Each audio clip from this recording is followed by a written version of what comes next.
মহাযোগী জটাধারী শম্ভুনাথ, হর হর শিব শঙ্কর বল জয় জয় বাবা তারকনাথ। বলে বাবার প্রেমের টানে যাই তারকেশ্বরের পানে, তারকনাথের চরণ ছুঁয়ে জানাই মনস্কাম।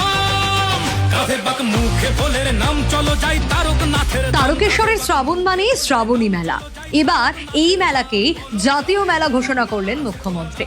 আজ থেকেই শুরু হচ্ছে মেলা। মেলার উদ্বোধনে মুখ্যমন্ত্রী শুভেন্দু অধিকারী। তারকেশ্বর মন্দির থেকে কিছুটা দূরেই বৈদ্যপুর মাঠ রয়েছে, সেখানে তৈরি হয়েছে বিশাল মঞ্চ।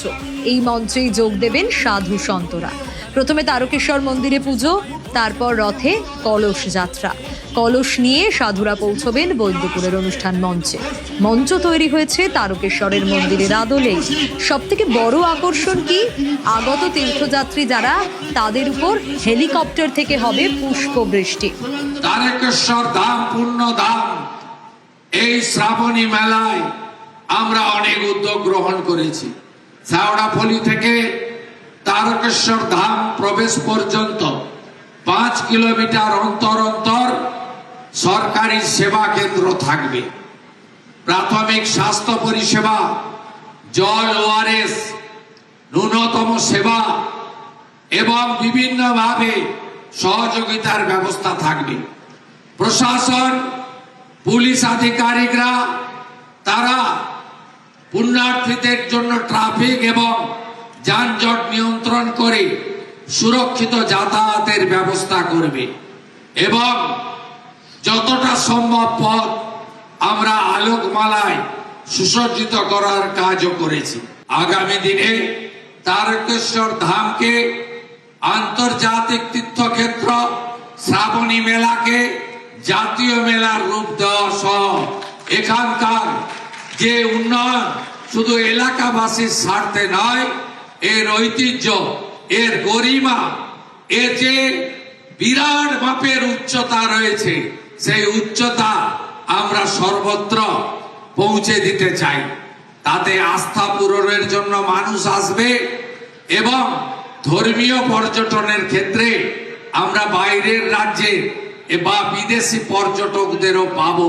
এই আস্থার কেন্দ্র সেজে উঠবে।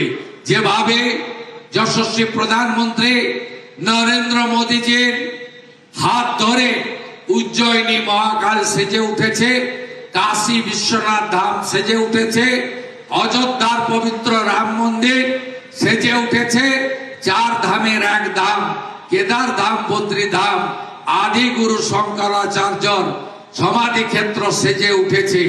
যেভাবে পুরী ধাম সেজে উঠছে, একইভাবে আগামী দিনে তারকেশ্বর ধাম সেজে উঠবে।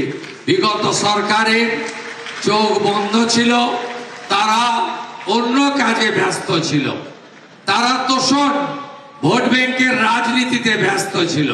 তাই এই পবিত্র জায়গাগুলি যার উচ্চতা পরিমাপ করা যায় না, সেই সমস্ত জায়গাগুলি অবহেলিত ছিল।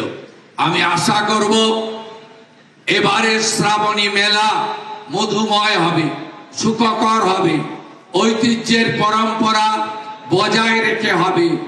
যে কথা মহন্ত মহারাজ বলেছেন, শান্তি, শৃঙ্খলা এবং অত্যন্ত শৃঙ্খলা পরায়ণতার সঙ্গে প্রশাসনকে সহযোগিতা করে আমরা এবারের শ্রাবণী মেলাকে এই পরিবর্তনের সরকারের আমলে একটি ঐতিহ্যের মেলায় পরিণত করব।